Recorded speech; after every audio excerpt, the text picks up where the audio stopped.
Thanks everyone for coming out tonight, talking about the Warren Street Flood Risk Reduction Project. And before I dive too much into the project itself, I did want to talk a little bit about flood risk reduction. When we're talking about flood risk, typically we're talking about two different kinds of flooding. First one, localized flooding. This occurs away from the creeks. As you can see in the picture on the top left, the street is flooding, some yards are flooding. This typically occurs when the storm drain infrastructure in that area is under capacity, is too small, or simply storm drain infrastructure does not exist in the area. So rain will pool in the low spots or anywhere where it's impeded.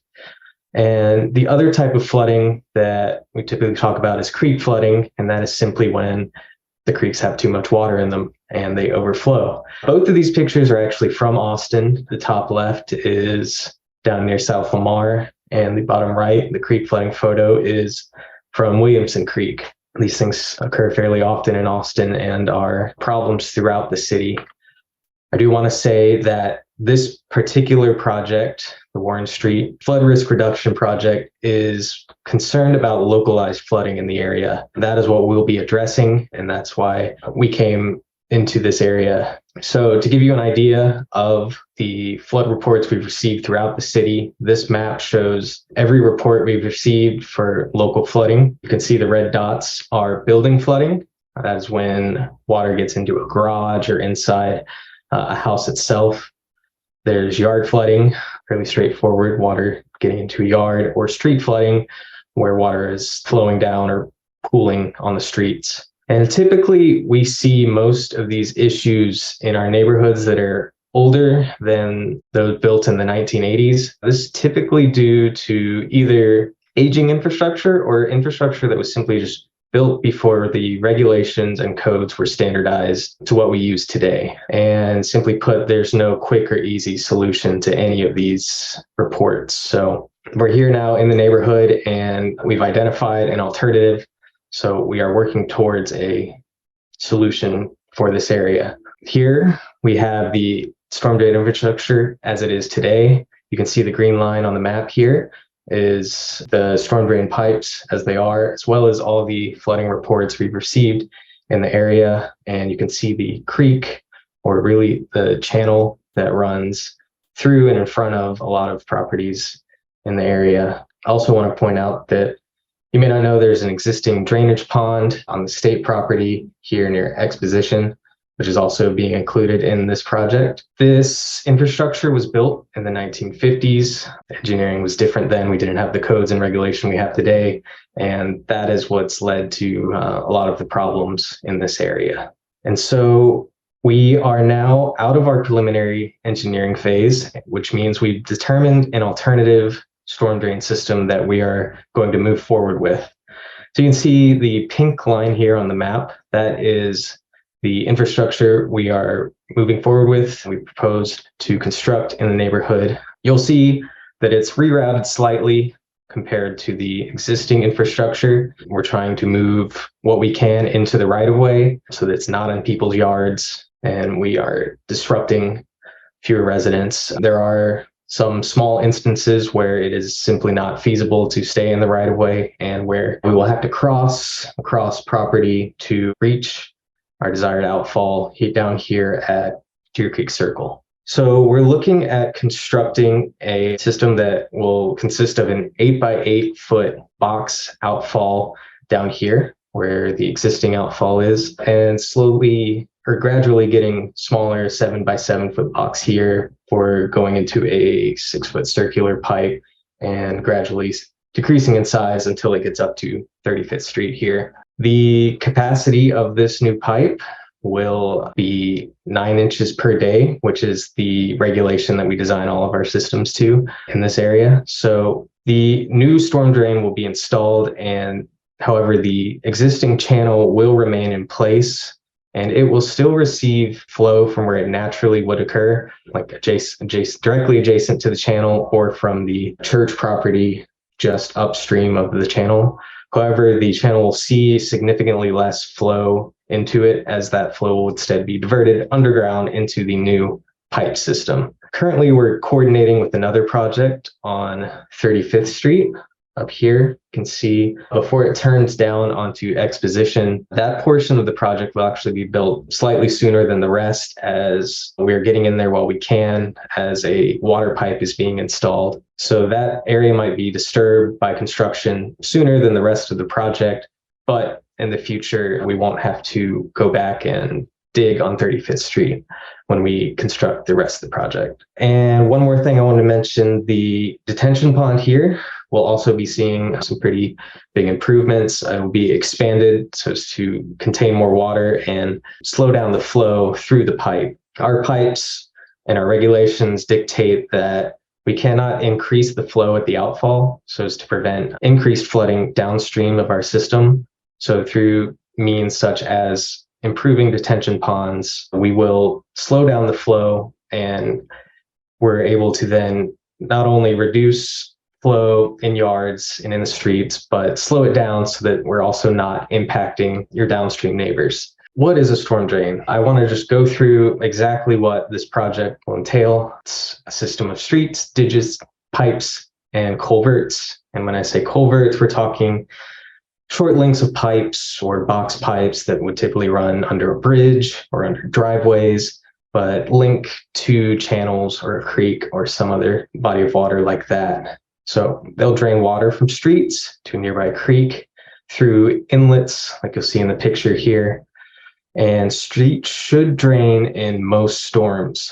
And by most, talking about our design storm, there's different magnitudes of storms, of course, and we have a certain magnitude that we design all of our projects to, and I'll kind of dive into that here in a little bit. So the components of a storm drain system are the inlets, capture the rainwater, the underground pipes, which carry the flow from the inlets to an outfall, which is where the pipe opens up into a creek or channel. And sometimes, and in this case especially, the water will go through a detention pond first, which will collect the water and slowly release it. So during our preliminary engineering phase, we did some modeling to kind of get a better idea of how water flows across the land. So you can see in this model, this is with the storm drain infrastructure as it exists today. All the storm drain pipes are here, the channel is here. We can see we've imported all of the buildings. We simulate rainwater falling on this area, and then we can look and see where it flows through the topography. And it's also simulating water flowing in through these systems. And so the different shades of blue here you're seeing are the different magnitudes of storms I was talking about earlier. The deepest, darkest blue is our 2-year storm. The 2-year storm is a storm that occurs roughly every 2 years. Technically, there's a 50% chance any given year that a storm of that magnitude could occur. And it kind of goes up from there. A 10-year storm, roughly every 10 years. Technically, there's a 10% chance any given year a storm like that could occur. And the 25-year storm is our design storm. This is what we design our infrastructure to be able to accommodate. This is a storm that on any given year has a 4% chance to occur. And then for the 100-year storm, obviously the largest storm on here, roughly 100 years, although it could not happen for 200 years, could happen a couple years in a row. But statistically, there's a 1% chance any given year we'll see a 100-year storm. So as these storms get bigger, the water spreads out wider. The deep dark blue is storms that will occur more often, and the lightest blue is the spread of water during these extremely large storms. We did this model here with the existing storm drain structure, and now I'm going to flip over to the alternative that we're proposing so you can see the difference between the models. All the parameters remain the same except for the new infrastructure. You can see drastic decrease in water across top of the ground here. You can see the water is contained almost entirely in the channels downstream of the system here. All of that water is now gone underground into the pipes. The only reason really that it is deep dark blue as it is in the channel here is because the map is set up. Any flow over 6 inches is going to show up on the map. And of course, in a channel where all the flow is concentrated, it will be higher than 6 inches. However, you'll see all across the map drastically lower water depth everywhere. And these are what we use to kind of get an idea of what's happening, just because maybe you see your house on here and there's water up next to it. Doesn't necessarily mean your house is flooding or will flood. This is just a very general look at things. Weird things can happen in a model. Houses can butt up against hills and water will just kind of get stuck there. Just think of this as like a big picture. This is kind of the way the water's flowing and how things will change with the new infrastructure. Now I want to give a quick rundown of basically all the phases that projects like this will go through. We call these our capital improvement projects. They're some of our biggest projects that we do here in Watershed. It'll start out in-house feasibility. This is where the engineers here at the city, like myself or some of my colleagues, will take a look at certain areas and try out different alternatives to see if we believe that any given project can be feasibly constructed. And if we deem it so, we will then move on to preliminary engineering, where we'll hire a consultant who will put together several different alternatives as a means to improve the flood risk in the neighborhood. So we've just completed that process and we've selected our alternative, which I showed you. So now we were in the phase just between preliminary engineering and design. And so with the design phase, we're going to be looking at fine-tuning all the details, getting everything set out right. We'll be collaborating with other utilities in the area, making sure our project doesn't impede them. And we'll be putting together a construction plan set, which we will then use to move to permitting and bidding, where we will find a construction crew. It takes about roughly 6 months to do permitting and bidding, and we'll move to the construction phase, which we're looking at about 1.5 to 2 years for the construction. So the next steps for the project design, we're looking to collaborate with other City of Austin utilities in the area. This could be Austin Water and Wastewater, gas, whatever is in the streets could potentially be impacted by the project. We'll go to them, see if they have any upgrades they also need to make, and we'll make sure that we go in and do everything all together at the same time so that we don't run into a situation where, say, we go in, dig up all the streets, put in our infrastructure, and 2 years later, Austin Water comes in and is digging up the street once again to upgrade theirs. So we try to get everything done at one time to create the least amount of impact to everyone in the neighborhood. We'll also be working with the consultant, putting together detailed designs for the project. We'll be going back and forth with multiple review sessions and design iterations, working closely with the City of Austin and the engineering consultant. And then they will finalize the construction plan sets, start the bid and construction process. And while all of that is happening, we at the city will also be working towards acquiring easements and temporary workspace areas to be able to construct this and maintain this infrastructure. And we anticipate this design to last about 3 years. Starting here shortly, we plan this to go from fall this year until fall of 2025. And then we're planning construction to start in spring of 2026 and lasting to roughly spring 2028. And we're looking at a combined construction cost of around $8 million for this project. With all that being said, now that I've told you everything about this project, I ask that you all help us by telling us what you know about the area. With your help, we can fine-tune and calibrate our understanding and our models for this project. Some of you have already found our website and filled out the flooding information form. I recommend anyone who hasn't done that, please do so. You can go to austintexas.gov/Warren and go to the flooding information form. From there, you can share details, photos, or videos of any of your flood experiences. And I also ask, if you saw something on one of the maps or pictures that I showed and you think something doesn't look quite right from your experience or it's missing something, please reach out to us or tell us in the flooding information form. That would be extremely helpful for us to get a better understanding of what's going on. Also, I have here some other resources related to flooding that could just help in general. This presentation is going to be put up on our project website, so you can always come back to this slide and refer to anything. And with that, we will leave it open to questions. Thank you, Scott, for the presentation. There were no questions in the chat, so we'll open it up for questions. If you want to use the reaction in Zoom to raise your hand, you may do that, or you can enter your question in the chat. We actually have a question. Alice asked if we could show the schedule slide again, which got put up. Did you have a question about the schedule or just wanted to see it again? No, I just wanted to see it again to write the dates down. Thank you very much. Richard, if you want to unmute, you can ask your question. Sure. Yeah. So I am not in the area that will have the storm drain work. It looks like I'm just a little bit down stream of that, but we abut the creek.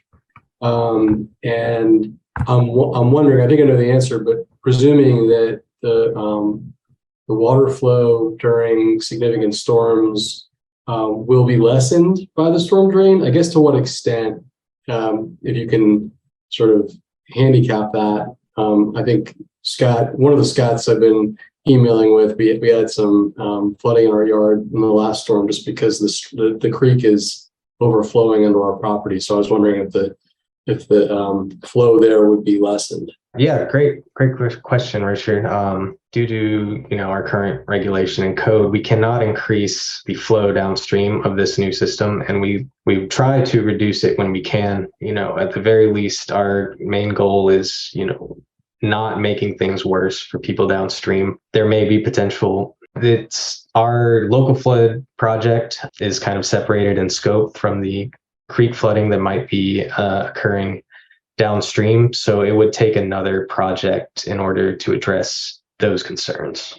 Hi, Richard. So I just want to build up on what Scott already said, that our project is not going to reduce the flows that are in the channel that is close to your property. It is not meant to reduce the flows in the channel. It will not increase the flows. That is the criteria we are definitely going to make sure happens, that we do not increase it. But this project is not really meant to reduce the flows. It's really meant to collect the flows in the project area and safely convey it through the storm drain system to the channel. So that's really the purpose of this project. And to your question about for the downstream channel and further downstream, our floodplain office will be reaching out to your neighborhood and all the people who are close to creek and could potentially be in floodplain later this year or early next year.